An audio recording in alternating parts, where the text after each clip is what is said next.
नमस्कार, माझं नाव दीक्षा रमेश जाधव. मी एक नर्स आहे. मी गेले माऊली पेशंट केअरमधून गेले 4 वर्ष काम करते आहे ह्यांच्या संदर्भात, मॅडमच्या संदर्भात. आधी मी 10 वर्ष हॉस्पिटलमध्ये काम करत होते, परंतु कोरोनानंतर मला काम नसल्यामुळे मी मॅडमच्या संपर्कात आले, त्या ब्युरोला जॉईन झाले आणि मॅडमने मला गेले 4 वर्ष सतत ड्युटी दिलेली आहे. नर्सिंगची ड्युटी करते आहे मी सांताक्रूजमध्ये सध्या. आणि 10 वर्ष हा एक्सपिरियन्स हॉस्पिटलचाच होता, घरचा एक्सपिरियन्स काहीच नव्हता. होम केअर म्हणून ड्युटी करण्यात, नर्सिंग ड्युटी करण्यात.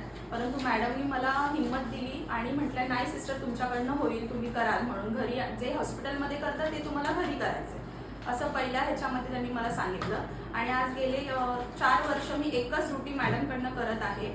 त्यांच्या संदर्भात, त्यांच्या सानिध्यात राहून मॅडमनी मला 4 वर्ष नोकरी दिलेली आहे. त्याबद्दल मी माऊली पेशंट केअर आणि अस्मिता मॅडम यांचे खूप खूप आभार मानते आहे.